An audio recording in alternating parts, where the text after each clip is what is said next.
There was a preliminary observer statement, mission and all that. In the US, they were still counting. The preliminary result, it became clear. Because it was clear, and everyone, and including our own internal processes that we undertook, including the observers, it was clear that indeed Mr. Trump will be the president of the United States of America. Why is that not questioned? Minister Lamola has defended President Cyril Ramaphosa's decision to congratulate the former liberation movement in Mozambique, Frelimo. This as the neighboring country seen violent demonstrations following the disputed election results.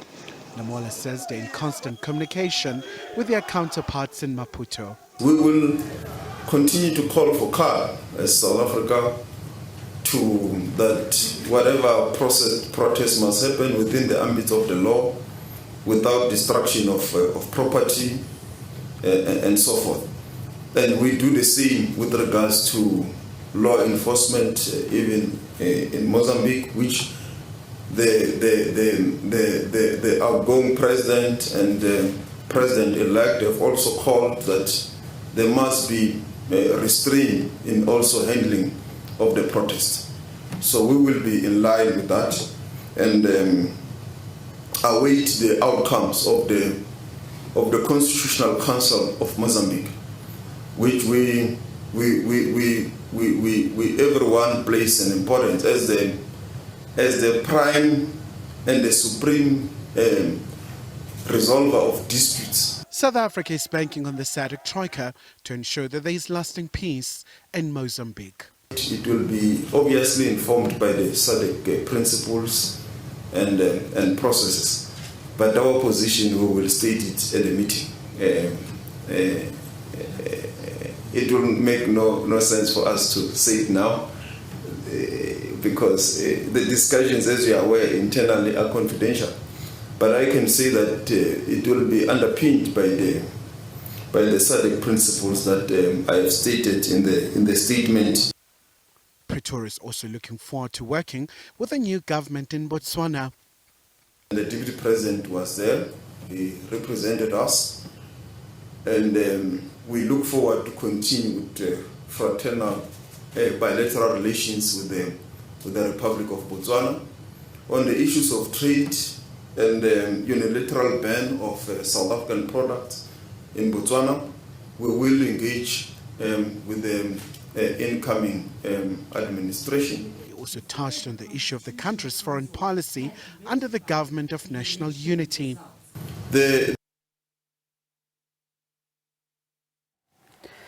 All right, let's have this conversation now with reporter Khayelihle Khumalo, who joins us live now. Khayelihle, a lot to talk about when it comes to this particular story. Let's start first with the foreign policy, because he talks about, the stance that the country has when it comes to foreign policy. But we have seen concerns even around, the GNU, as well as some of the contradictions when it comes to the different political parties. What has he said there? Well, absolutely, Bongo. A fairly comprehensive briefing by Minister Lamola. In as far as that aspect is concerned, the minister stated in no uncertain terms that the country's foreign policy is intact. So he said no one really has veered off in light of the skirmishes, the ructions that you have seen from certain ministers of the GNU, but also Minister Lamola emphasizing that South Africa's foreign policy will always be guided by the tenets around peaceful resolution of conflicts, but also talking about the country's national interest, issues around the foreign policy in terms of the Foreign Act in terms of the country, but also the country's national development plan around those priorities, around fighting poverty, unemployment, inequality as well. But really emphasizing that they're trying so hard to make sure that there is a very clear understanding, but also going as far as indicating that to those non-negotiables, for example, the current situation in Palestine, where South South Africa is standing in as far as the issue around the Palestinian cause, the situation in Western Sahara, where we saw also the debacle within the African National Congress, where Mr. Mabela got removed as a deputy chair of this subcommittee of international relations as well. There's also the situation in Mozambique, which the region is watching very closely there, because it is concerning economically for the region, but also when it comes to the lives of people in that country. Well, absolutely. There was a very clear understanding from Minister Lamola that South Africa's position is guided by those preliminary reports of the SADC observer mission alongside the African Union observer mission as well. They really said these elections were conducted in a calm, peaceful, but also professional manner. But there were certain concerns that were raised in terms of the areas of improvement, but also emphasizing the issue to let the Constitutional Council to conclude all the outstanding processes, but also emphasizing that, look, Mozambique is a very key partner of South Africa. The spillover effects, if you do have disruption in terms of the supply chain, inevitably that's going to affect South Africa. That really will have far-reaching implications for Mozambique, especially towards the southern parts of the country, where there's a reliance on the goods coming from South Africa, but also looking at so many mining companies using the ports of Mozambique, where also we've seen some disruption, albeit we've seen a bit of improvement in terms of the resumption, in terms of the activities. Does he say South Africa is ready to assume presidency of the G20?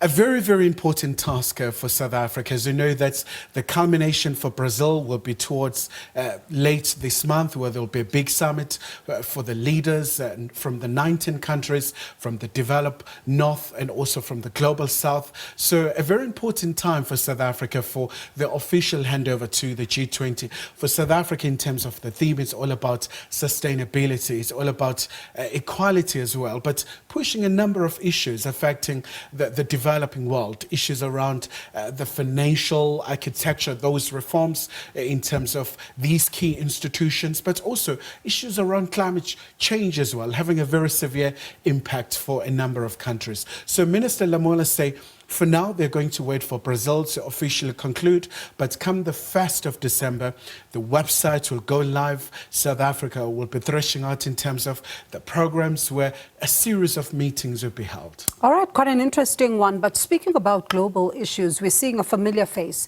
returning to the United States. That's Ambassador Ibrahim Rasool there. Let's talk about him, because he describes the man as a seasoned diplomat and one who's ready for the task that lies ahead. Especially because Minister Lamola says, look, South Africa and the US, these are very key partners. They collaborate in so many aspects.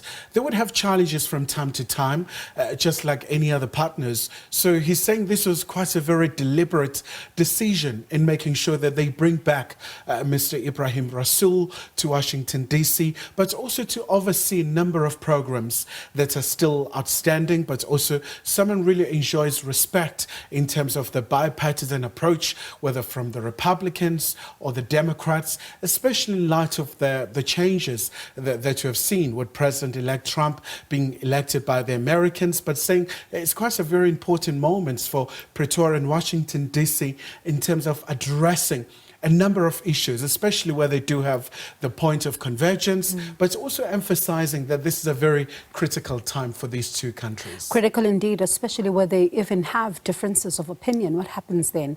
But let's wait to even hear from him later, because he will be in conversation with Face the Nation. But Khayelihle, thank you so much for that update there. That's Khayelihle Khumalo, SABC News reporter. And remember, South Africa's ambassador to the US, Ibrahim Rasool, will be a guest on Face the Nation tonight at 8 p.m.